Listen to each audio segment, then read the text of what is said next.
Então, vamos dar início à nossa disciplina Física Fundamental 3, tá?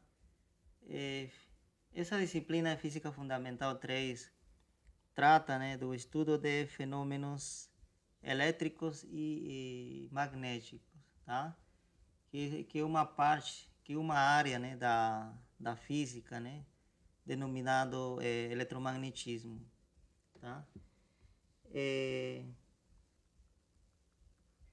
então, o primeiro capítulo, né, vamos falar sobre eletrostática,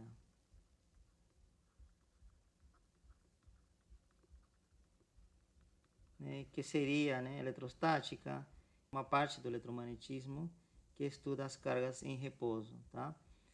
E o primeiro assunto desse capítulo, né, será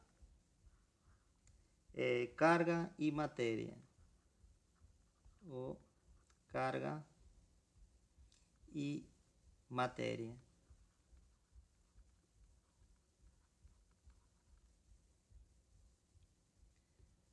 Ok, o conceito de carga, tá? Foi introduzido, tá? Foi elaborado por esse senhor aqui que vocês estão conseguindo ver na tela, né? O Benjamin Franklin. Ele foi um cientista, né? Ele foi, na verdade, político e tinha muitas profissões, né?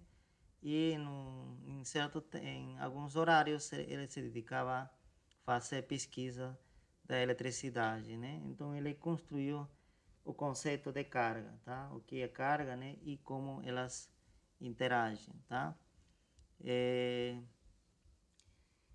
Vamos então começar falando sobre a carga, né? O que seria, né? Então para isso a gente vai fazer alguns experimentos, tá? Para poder entender como que se inicia esse conceito de carga, porque é necessário introduzir esse conceito novo, essa propriedade nova da matéria, né, chamado de carga. Então vamos imaginar que nós temos um canudinho e uns pedacinhos de papel aqui, né?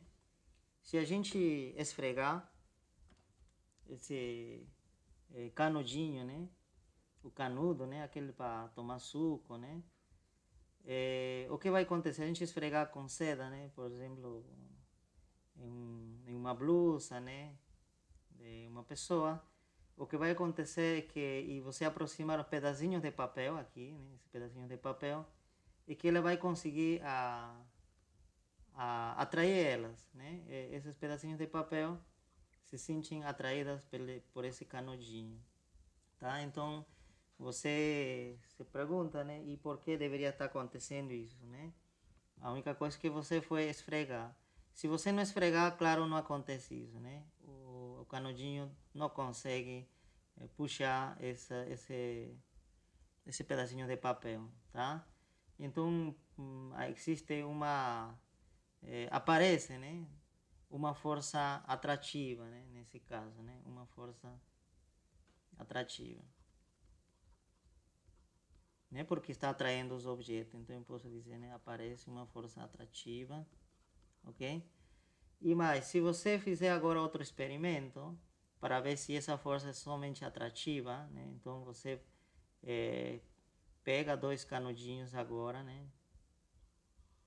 Dois canudinhos e esfrega, né? Os dois separadamente, claro, né?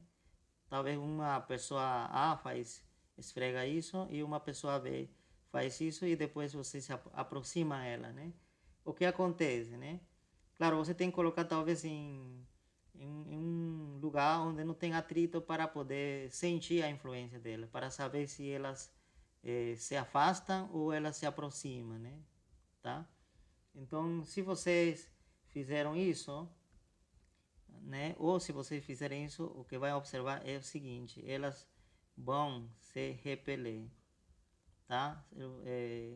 Eles vão tentar se afastar, tá? Ou as pontas que você aproxima, elas tentam se afastar, tá? Então, notam nessa parte que essa nova força que aparece entre esses objetos esfregados é uma força também repulsiva, né? Não só atrativa, senão repulsiva, né? Força repulsiva, tá? Então, existem dois tipos de força, né?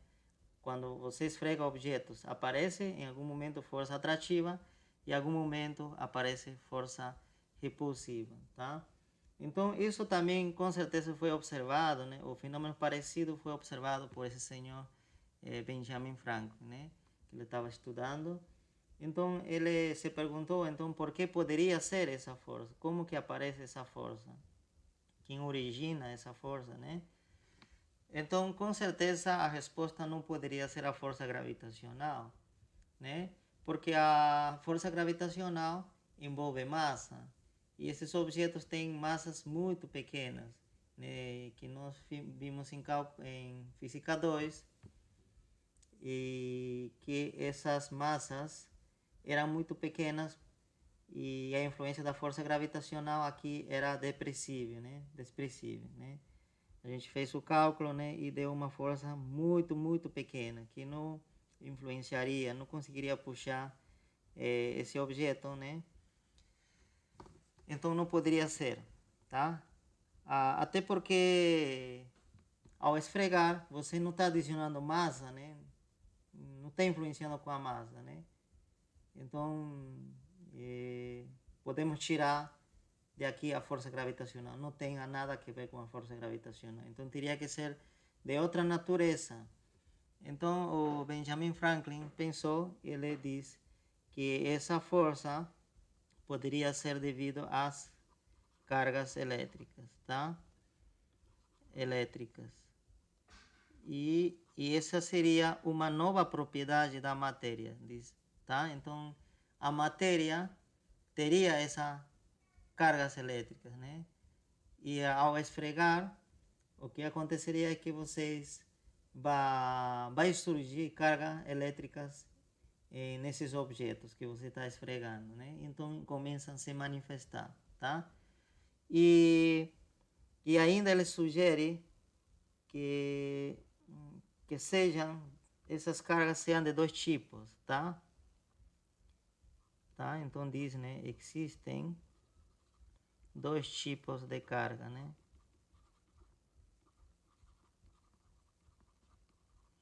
Que nós chamamos agora dos tipos de carga. O ele, na verdade, ele chamou positivo, tá? E negativo, tá? Carga positivo ou carga positiva, tá? Carga positiva e carga negativa, né? Que simbolizamos também com esse símbolo, né? Carga positiva mais, né? E carga negativa com menos, tá? Então, esse conceito foi introduzido por esse senhor, Benjamin Franklin, tá? Por isso, achei apropriado colocar a imagem dele nessa parte aqui, tá? Ok. Então, agora, ele mesmo, Benjamin Franklin, nos diz como que, então, essas cargas positiva e negativa interagem, né? Como que aparece que algumas vezes é atrativa e algumas vezes é repulsiva, né? Então, ele vai explicar, vai justificar esse fenômeno, né? Que se fosse gravitacional, seria simplesmente atrativa, não tem repulsiva na força gravitacional, não acontece isso. Então, isso já é, na verdade, é um sinal de que não é de natureza gravitacional, tá? Então, vamos falar sobre, né, a lei das cargas. A lei das cargas. Então, quem nos diz a lei das cargas? Então, é o seguinte, né? Cargas do mesmo tipo se repelem, tá certo? Então, já aqui Franklin nos diz já como elas interagem, né? Se repelem. E cargas opostas e cargas de tipos diferentes, melhor, né? De tipos diferentes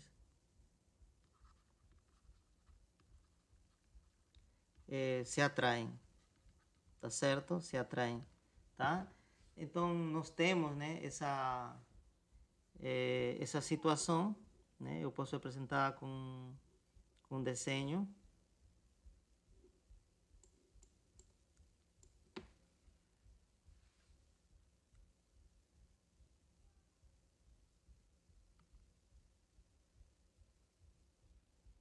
Então, imagina que nós temos aqui um tipo de carga e esse mesmo tipo de carga, né? Os cores vão indicar se são o mesmo tipo ou tipo diferente, né? Eu vou representar então o outro cor, a carga, outro tipo como vermelho, tá? E outro como verde, né?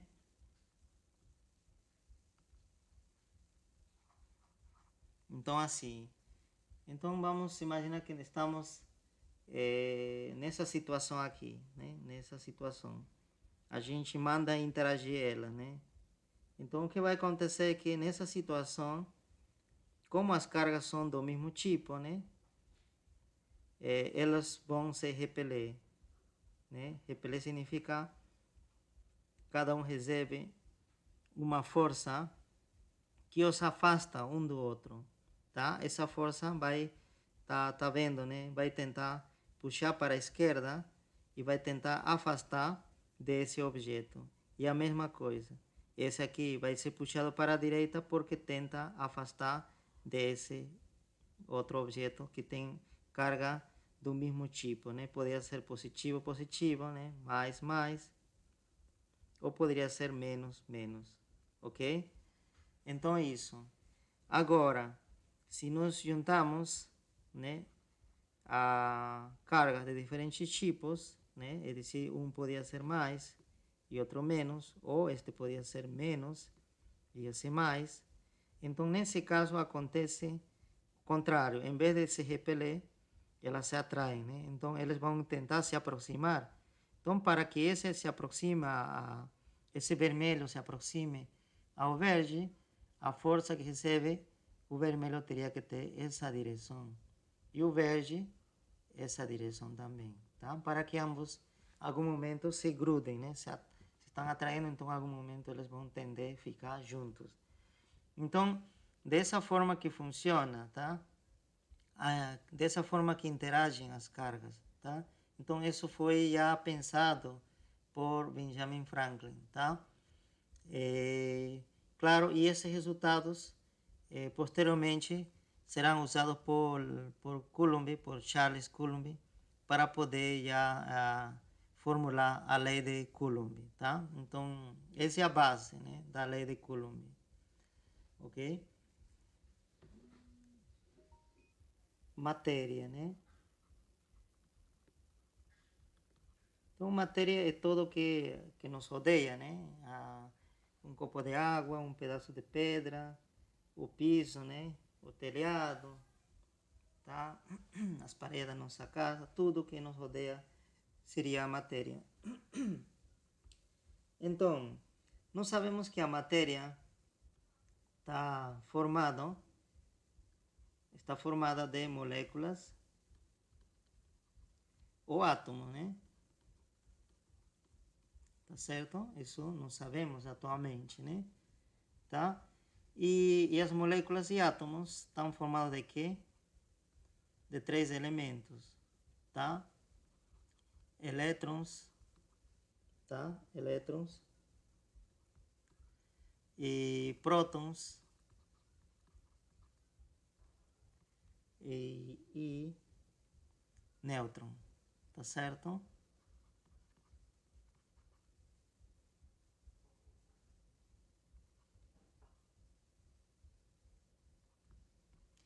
Então, e essas pequenas partículas que a gente não consegue ver, na verdade, as moléculas e átomos também a gente não consegue ver porque elas são bem pequenas, tá certo? São partículas microscópicas. E os elétrons e prótons ainda mais pequenas, né? Porque esses 3 elementos formariam uma molécula ou átomo, né? Então, essas partículas elementares que vamos dizer elementares por enquanto, né, entre aspas, né? Partículas elementares.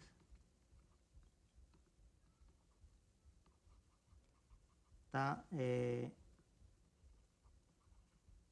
Essas partículas elementares seriam como os tijolos que construem qualquer matéria, tá certo? Então, qualquer matéria está feito desses três partículas elementares, tá? Que até agora nós podemos dizer como partículas elementares. O que significa partículas elementares? Que elas não podem ser, não têm estrutura, né? Que elas não têm como se dividir, tá? E atualmente sabemos que é partícula, considerado como partícula elementar, é só o elétron.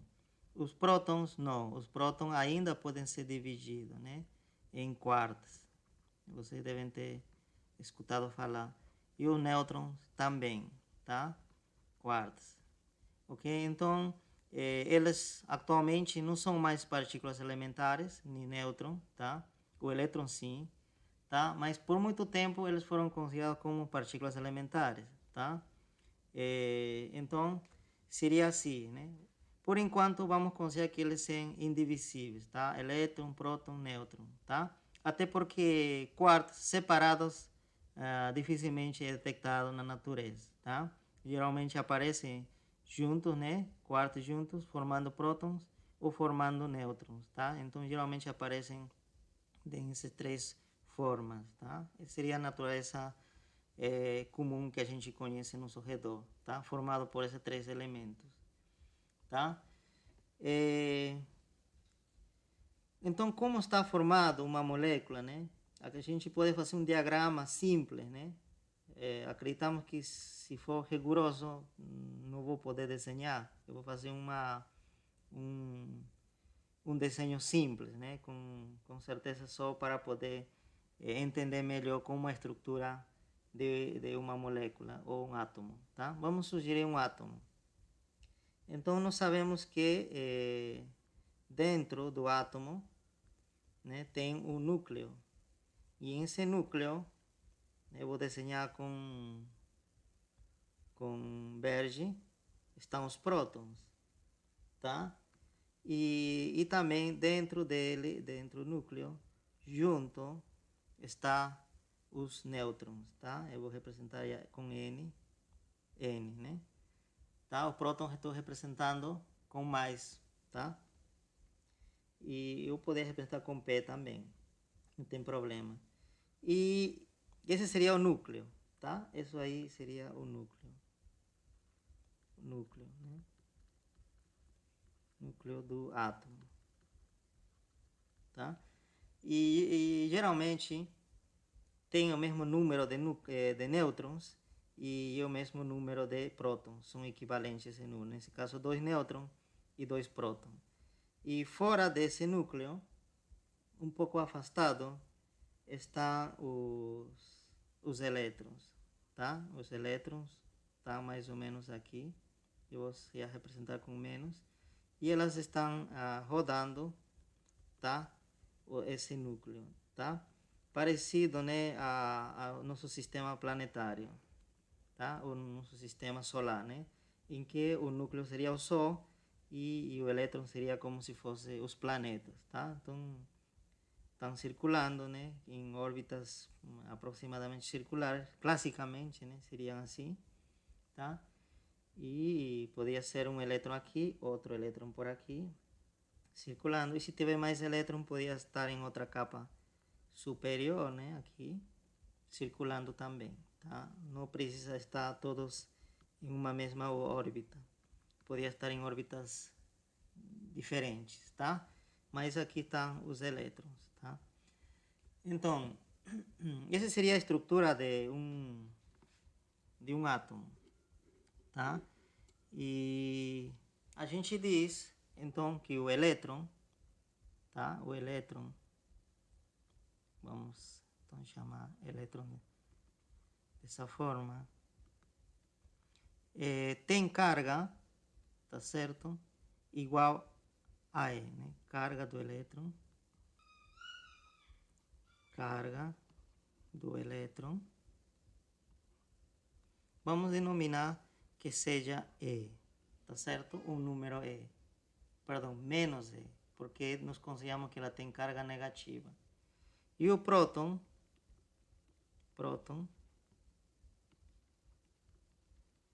tá certo? Simbolizado por isso, então carga do próton.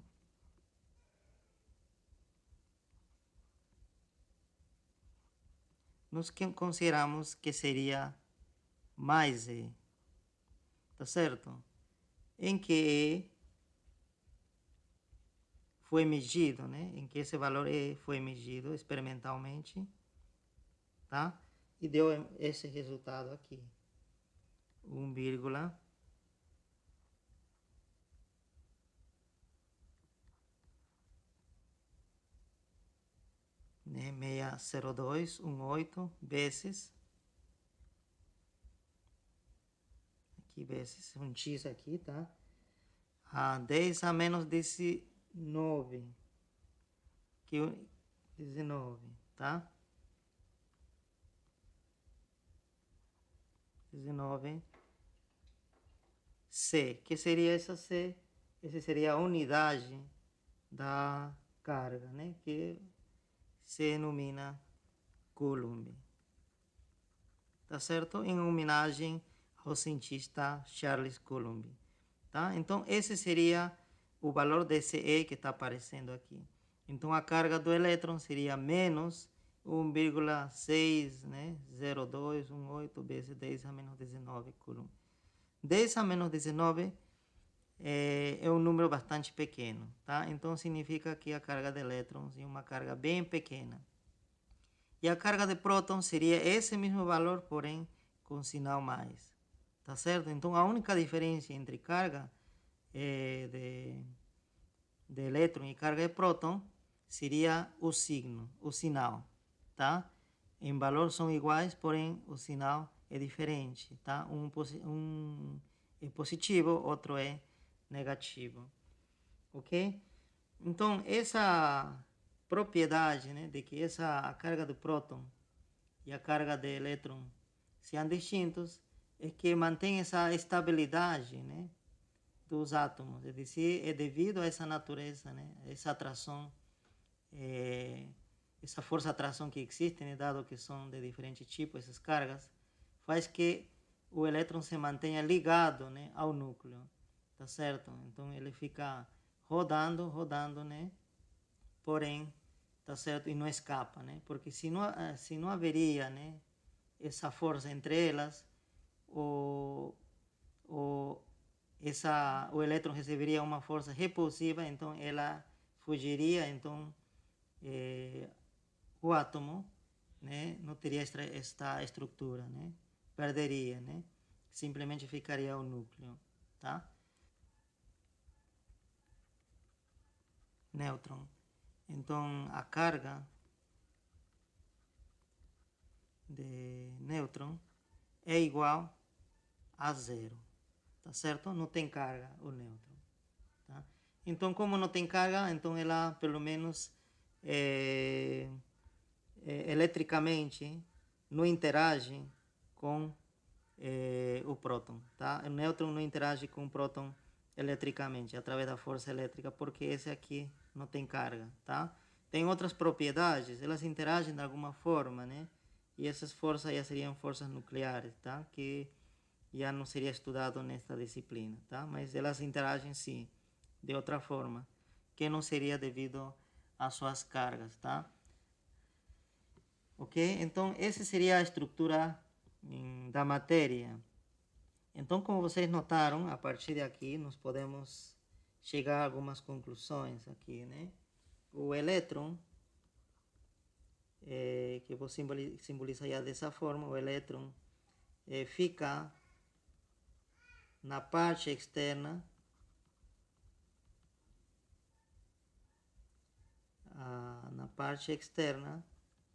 de um átomo, tá? De um átomo. Então, tá certo? Então, ela que fica na parte externa, ok? E o próton na parte interna. Então, essa é a conclusão que nós podemos chegar. E isso aqui justifica tá? Essa estrutura da matéria justifica o porquê quando esfregamos um objeto, então aparece, né? Existe uma tendência de aparecer cargas, tá? Então, o que está acontecendo aí? Então, quando esfregamos algum objeto, o que está acontecendo é que a gente está roubando elétrons ou adicionando elétrons a esse átomo ou molécula, né, que conforma algum objeto, né? Nesse caso de cima, então era um canudinho, né? Então, quando o canudinho está formado por umas estruturas assim, né? Os átomos têm uma estrutura assim. Então, quando esfregamos, um elétron será roubado ou será adicionado aqui. Então, se você adiciona, por exemplo, aqui um elétron, que vai acontecer, né? Vai acontecer o seguinte. Antes disso, eu queria explicar aqui, né? Vou fazer um balanço de cargas aqui. Por exemplo, quanto seria assim como está a carga desse átomo, assim como está, né? Olha, eu tenho 2 prótons, então eu teria 2e de carga, né? Vamos dizer carga aqui. Carga do átomo. Carga do átomo. Tá? Então, eu tenho 2 prótons, né? Então, ele vai como cada próton tem carga mais E, 2 prótons será 2E. Depois tenho 2 nêutrons, né? 2 nêutrons. Só que a carga do nêutron é 0. Mas aqui eu estou vendo que tem 3 elétrons. Então seria 3 menos E. Tá certo, né? Pelo menos como eu desenhei tem 3 elétrons, né? Tá? Então, se você fizer a conta, esse vai embora. Acá tenho 2, aqui vai dar menos 3E. Então, no resultado vai ficar menos E. Então, aparece a carga do átomo seria menos E. E por que aconteceu isso? Porque o número de elétrons foi maior que o número de prótons. Mas, em forma natural dos átomos, é dizer, sem nenhuma interferência externa, tá? O número de prótons é sempre igual ao número de elétrons.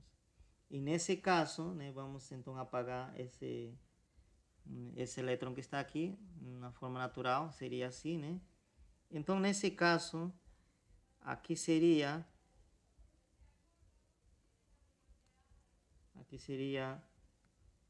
2. Então, aqui 2E menos 2E. Então, acabaria aqui dando carga do átomo nulo. Tá certo, zero. Então, significa que na forma natural, tá? A carga do átomo é 0. E como o canudinho, né? O canudinho está formado de átomos desse tipo, né? Vamos dizer. Então, cada átomo tem carga nula. Então, ao somar todos os átomos ou moléculas, vai dar carga 0 também. Mas o que acontece quando você esfrega? Quando você vai esfregar esse canudinho, o que vai acontecer é que vamos adicionar talvez um elétron aqui. Ou vamos retirar um elétron de aqui. Tá certo? Se a gente colocar um elétron, tá? Imagina, vamos colocar um elétron aqui, tá? Ele veio de algum lugar, né? Talvez do pano que estava esfregando, né? O pano que estava esfregando doou, na hora que está esfregando, doou um elétron. Então, a carga do átomo já não fica 0. Você lembra que não fizemos esse cálculo? Ele já vai ficar menos E. Você vai ter uma carga negativa em cada átomo. E ao somar em toda essa parte, já vai ficar uma carga neta negativa também. Tá certo? Então, quando um átomo ou quando um objeto recebe elétrons, ela fica com carga negativa. Tá? Então, seria isso o primeiro caso. Mas poderia também acontecer, né, o caso oposto. Em vez de doar elétrons, o pano, né, o objeto com quem você vai esfregar, esse canudinho, na verdade, retire elétrons, tá? Então, nesse caso, retira, né? Tira esse objeto com que vai esfregar. Então, nesse caso, nós apagamos isso, né? Foi retirado. E nós vemos que o número de elétrons reduziu. Então, acá iria simplesmente 1i. Então, 2i menos 1i, vai acabar sobrando mais i. Então, ele fica com carga positiva. Significa que quando retiramos elétrons de um átomo, o átomo fica com carga positiva. Tá? Então, temos essa justificação de por que os objetos ficam carregados quando esfregamos. Tá? Então, o efeito de esfregar é simplesmente, né, a nível microscópico, seria retirar elétrons ou, né, suministrar elétrons. Tá? Então, está adicionando elétrons ou está retirando elétrons. Se está adicionando elétrons, a carga do objeto vai ficar negativa. Se está retirando elétrons, a carga do objeto vai ficar positiva. Né? Então, nós temos essas duas possibilidades. Tá? E dessa forma, por isso que aparece esse comportamento aqui, né? Em algumas situações se atraem e em algumas situações se repelem. Ok. Vamos complementar essas informações, né? Nós sabemos já a carga do elétron, né? É menos esse valor, carga de próton mais esse valor, e carga nêutron zero. Vamos completar essas informações também colocando as massas dessas partículas elementares, né? Entre aspas, partículas elementares, né? Nós sabemos que o próton e o elétron, o próton e o nêutron não são de fato elementares, né? Podem se dividir. Ok. A massa, eu vou escrever simplesmente assim, né? A massa do elétron é igual a 9,1094 vezes a 10 a menos 31, tá? E que unidade, né? Quilograma, tá? É dizer, uma massa extremadamente pequena, tá? Bastante pequena, tá? 10 a menos 31 é um número muito pequeno, tá? E a massa do próton seria esse valor aqui.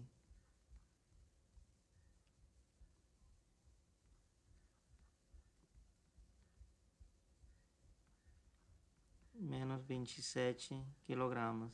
É dizer, também é pequena, porém a massa do elétron é mais pequena que do próton, tá? Então o elétron é mais leve, tá? É mais leve. E o elétron é mais leve e o próton é um pouco mais pesado, né? Comparando as duas, né? E como é costume, os mais pesados tentam têm uma tendência de permanecer em repouso mais, né? E os mais leves tentam ou têm uma tendência de ficar em movimento, né? Essa é a primeira lei de Newton, né? Ok? Então, se cumpre aqui também, e essa estrutura do átomo é justificada por isso, tá? E o nêutron, a massa do nêutron, vou colocar N aqui, massa do nêutron, a carga dele é zero, mas massa ele tem.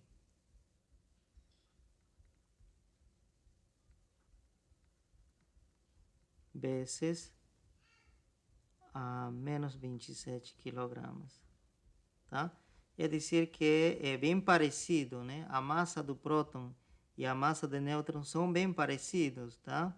10 a menos 27 e aqui até 1,67 são iguais, e aqui diverge um pouquinho, tá? Então é isso, né? Então os objetos mais pesados, ou as partículas mais pesadas ficam no núcleo de um átomo e a partícula mais leve fica rondando, né? Circulando a esse núcleo mais pesado, tá? Então esse é o núcleo mais pesado e aqui o elétron, né, se movimentando, tá? Porque elas são mais leves, né? Eles se aceleram com maior facilidade, tá? Então seria isso, né?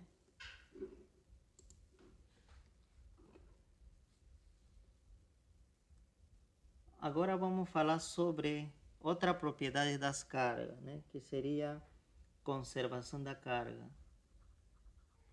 Conservação da carga. Ok? O que diz essa propriedade, ou esse que também chamado de princípio de conservação da carga, né? Esse princípio é aquele enunciado que não precisa de demonstração, né? Que se cumpre simplesmente na experiência, né? Então, o que nos diz, né? Que a carga, tá? A carga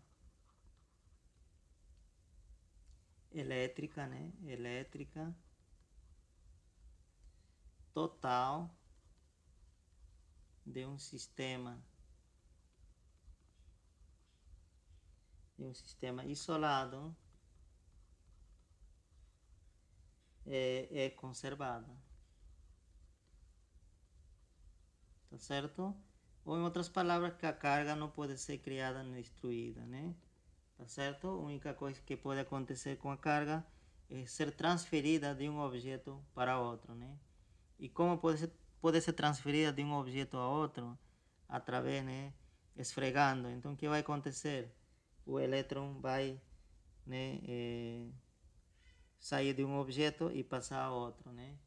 Então, como nesse caso aqui, né, que vou imagina que aqui seria o canudinho e aqui o pano, né, que vai esfregar esse canudinho, né? Tá certo? Então o que vai acontecer quando você esfrega, tá? Me imagina que a caixinha você leva, né, um elétron, depois outro elétron, depois outro elétron, né? Com que carga ele fica? Esse canudinho, imagina que o pano levou, retirou, né, 3 elétrons do canudinho. Então esse aqui vai ficar com 3E carga, mais 3E, tá certo? Porque vai, como retirou 3 elétrons, vai ficar excedendo 3 prótons. Porque inicialmente, né, como falei, naturalmente o número de prótons e o número de elétrons são iguais. Mas aconteceu isso, já desequilibrou. E aqui, o pano, ao receber esses 3 elétrons, ele vai ficar com excesso de elétrons. Então vai ficar com carga menos 13. Tá certo?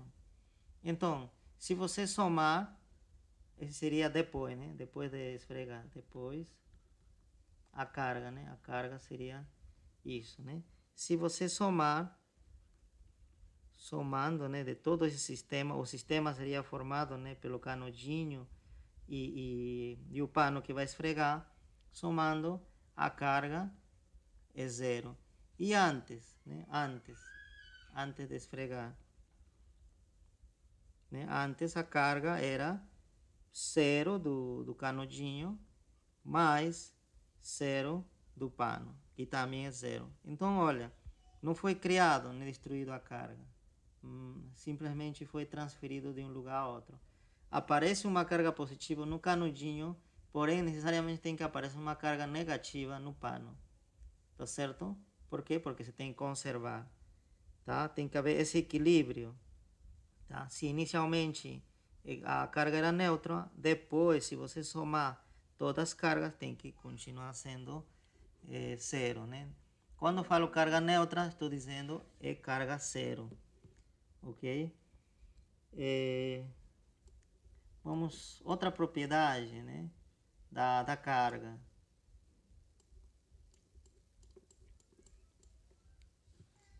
a carga é quantizada.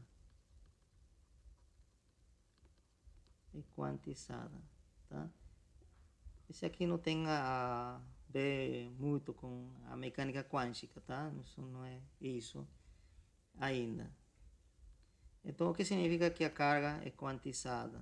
Imagina que eu tenho um objeto, tá? Um objeto macroscópico com carga Q. O que nos diz é que essa carga que ele tem, sempre será um múltiplo inteiro, pode ser mais ou menos, tá? Múltiplo inteiro de quê? Da carga do próton ou do elétron, do número E. Tá certo? Né? Em que, claro,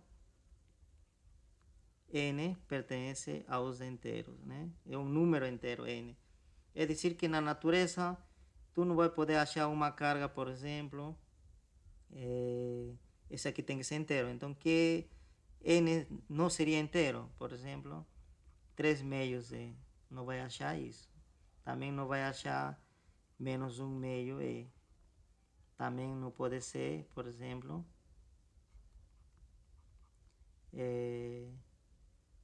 π vezes E, por exemplo, né? Número irracional, né? Ou raiz de 2 vezes E.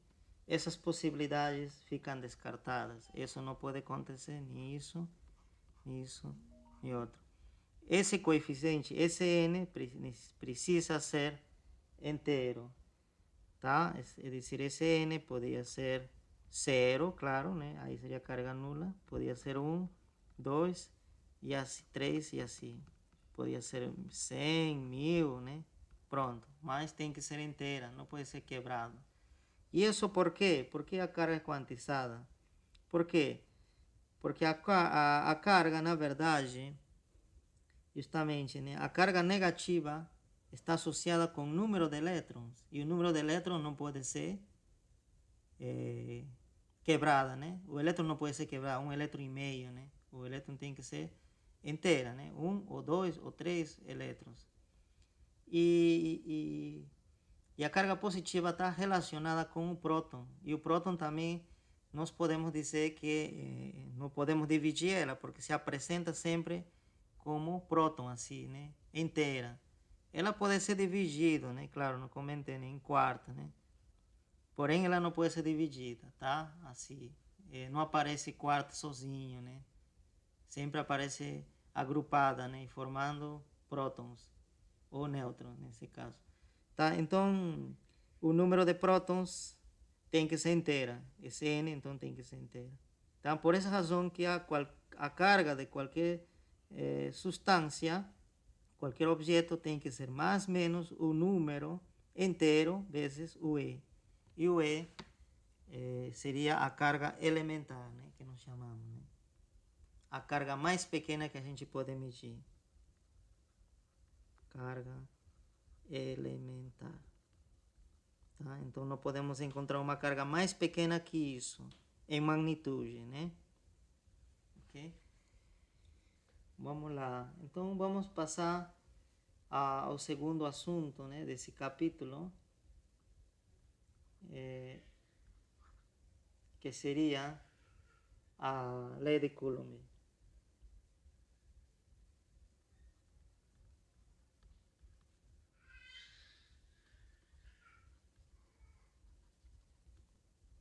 Então, em 1785, né, Charles Coulomb,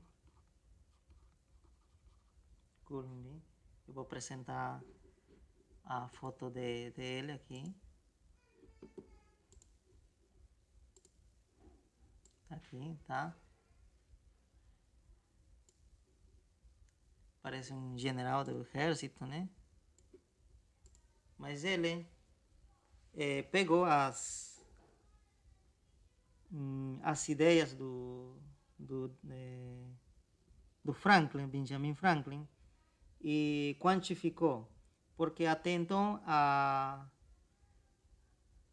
as leis da eletricidade, né, as cargas, né, eram só qualitativos, né? A gente sabia até aí que as cargas iguais se repelem e cargas opostas se atraem. Mas a pergunta que ainda não foi respondida, não era respondida, era e com que intensidade, né, se atraem esses objetos carregados, né? E que depende de que, se eu afastar, se mantém a mesma força ou diminui, tá? E se aproximar, o que acontece? Então, em 1785, né, esse senhor, Charles Coulomb, propôs a seguinte lei matemática, né? Então, que diz? Então, vamos imaginar que nós temos dois objetos carregados, né, aqui verde, tá? E vamos imaginar outro objeto por aqui, que pode ser desse mesmo tipo, tá? Nesse caso, o cor só coloquei para dizer que são objetos diferentes, tá? E nós sabemos a lei, né? Que se são diferentes, eles vão se atrair, né? Vamos supor que são diferentes. Então se vão atrair. Então, com uma força, né? Que eu vou chamar de F. Essas forças têm que ser iguais em magnitude. A única coisa que deve mudar é o sentido, porque se esse verde é puxado para a direita, esse vermelho tem que ser puxado para a esquerda. Tá? Se eu colocar para esse lado, aí não faz sentido, né? Não estariam se atraindo. Tá? Então, essas forças são iguais em módulo, em magnitude, porém em sentidos contrários. Tá? Se aqui 10 newton, aqui precisa também ser 10 newton. E o grande legado de Coulomb, né, Charles Coulomb, então foi quantificar essa força. De que depende essa força? Ele diz que essa força, né, é igual a uma constante que depois nós chamamos constante elétrica ou constante de Coulomb. Tá? Esse aqui é como se fosse uma constante K, subíndice E. O módulo da primeira carga, desse aqui, imagina que esse carga que tem carga Q1 e esse Q2, multiplicado pelo módulo da carga do segundo objeto, dividido pelo afastamento desses objetos. Então, eu vou representar esse afastamento dessa forma, né? Quantos centímetros, quantos milímetros estão afastados, né? Esse afastamento ao quadrado. Então, esse aqui foi o legado de Coulomb, tá? Porém, essa lei, né, matemática é bem parecida com a lei gravitacional de Newton, né? Tá certo? Parece que fosse uma cópia, né? Em vez de que em gravitacional aparece massa, né? Massa 1, massa 2, né? Sim, o valor absoluto, né? Por quê? Porque a massa sempre é positiva. E aqui, por que aparece valor absoluto? Porque a carga pode ser negativa e positiva. Eu estou colocando o valor absoluto para sempre garantir que esse resultado vai ser positivo, tá? E em gravitacional, essa constante, né, essa constante elétrica era a constante gravitacional de Newton, justamente, né? Então, quem lembra da lei gravitacional de Newton, vai ser bem fácil entender essa parte aqui, tá? Então, e quanto vale essa constante, né? Essa constante elétrica, né? Ou constante de Coulomb. Vamos falar de constante de Coulomb, né? Em homenagem a esse senhor aqui, tá? Constante de Coulomb. Esse daqui diz que é 8,9876 vezes a 10 a 9, um número grande, Newton, metro quadrado, sobre Coulomb ao quadrado. Tá? Então, esse seria o valor, tá? dessa constante aqui que vai aqui na frente de toda essa expressão aqui, tá? Então, a força então é proporcional ao produto, né, do módulo das cargas. É dizer, a maior carga terá maior força, produzirá maior força, tá certo? Porém, é inverso à distância ao quadrado. Significa que se a gente afastar esses objetos, a força vai se atenuar. A força vai ficar cada vez mais pequena, tá certo? Se a gente aproximar, né, a força cresce. Né? Por isso que quando a gente esfrega o canudinho, né, para poder pegar os pedacinhos de papel, a gente tem que aproximar ela, né? Porque se a gente afastar ou querer pegar de longe, não vai pegar, né? Porque a força é pequena ainda, devido a essa distância, né, ao quadrado, né? Se você aproxima, então esse denominador já fica pequeno, portanto a força, essa operação aqui já fica grande, né? E aí consegue puxar. Então funciona dessa forma, tá? Então a força proporcional ao produto do módulo das cargas e inversamente proporcional à distância ao quadrado, tá? Da mesma forma que a lei gravitacional de Newton, tá certo? Só que para cargas, né? Para objetos carregados. E justamente, se um dos objetos tiver carga nula, o que vai acontecer? Imagina que isso aqui é zero. Então aqui zero se anula todo esse processo. Então não existe nenhuma força.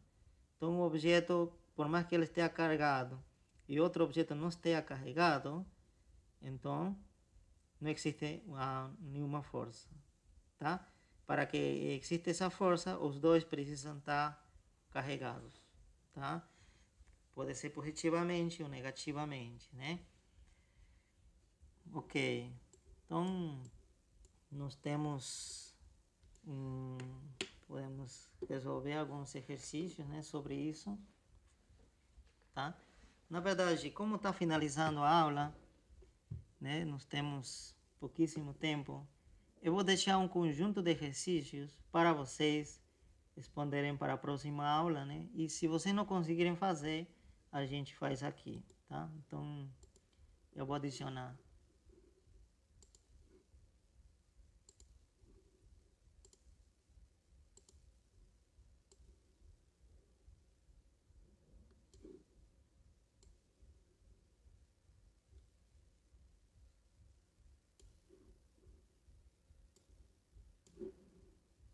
Então, esse aqui seria o primeiro exercício, tá? Esse aqui não envolve ainda a lei de Coulomb. Podem fazer uma leitura, né? Quantos elétrons é preciso remover de uma moeda para deixá-la com uma carga desse valor?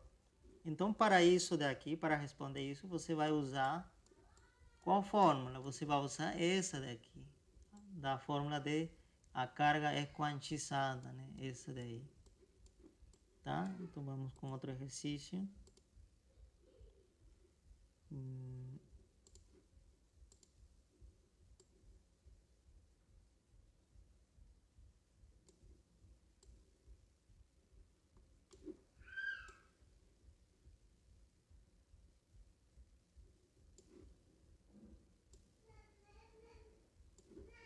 Então aqui temos outro segundo exercício, né?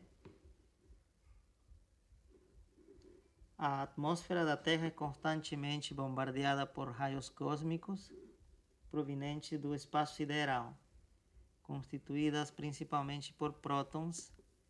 Se a Terra não tivesse atmosfera, cada metro quadrado da superfície terrestre receberia em média 1.500 prótons por segundo.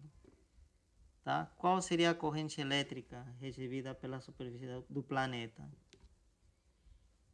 Tá? Então aqui é importante, né? Aparece essa corrente elétrica e depois a gente vai apresentar melhor essa corrente elétrica. Se calcula dessa forma, tá? Essa aqui é a corrente elétrica.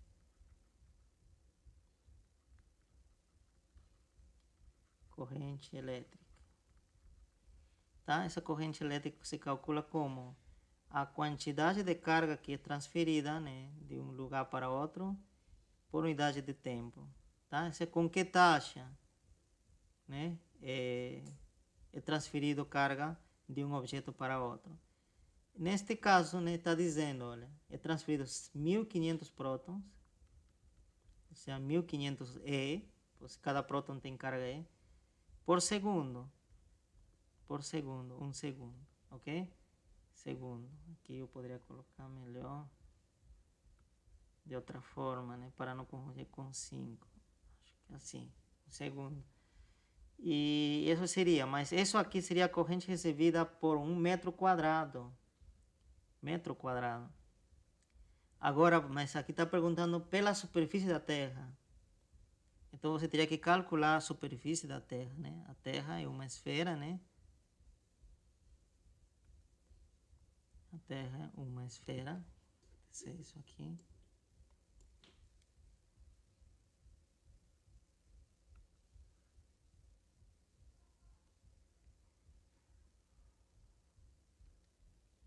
De raio, que vocês podem procurar na internet, isso, raio da Terra. E você tem que calcular essa superfície, a área. Essa área, né? A área da superfície da Terra. Isso daí, a fórmula é, né, a área da superfície é igual a 4π raio da Terra ao quadrado. Então, essa superfície. Então, essa área você tem que multiplicar esse resultado. E essa seria a corrente total, né? Porque essa corrente pequenininha, vamos dizer, é zero. Seria simplesmente em esse pedacinho, a corrente que entra nesse pedacinho, 1 metro quadrado, né? Tá? Isso seria o E0, né? Em 1 metro quadrado. Mas você quer calcular a corrente em toda a superfície. Quanto carga por segundo estaria, né, entrando ou estaria recebendo a superfície da Terra. Então você tem que multiplicar por esse valor, tá? Esse I0 multiplicar por esse valor, e aí será a corrente total, né? Seria I0 pela área, né? Tá? Então seria isso sobre esse exercício. Agora eu vou colocar o último exercício sobre a lei de Coulomb. Tá? Coulomb.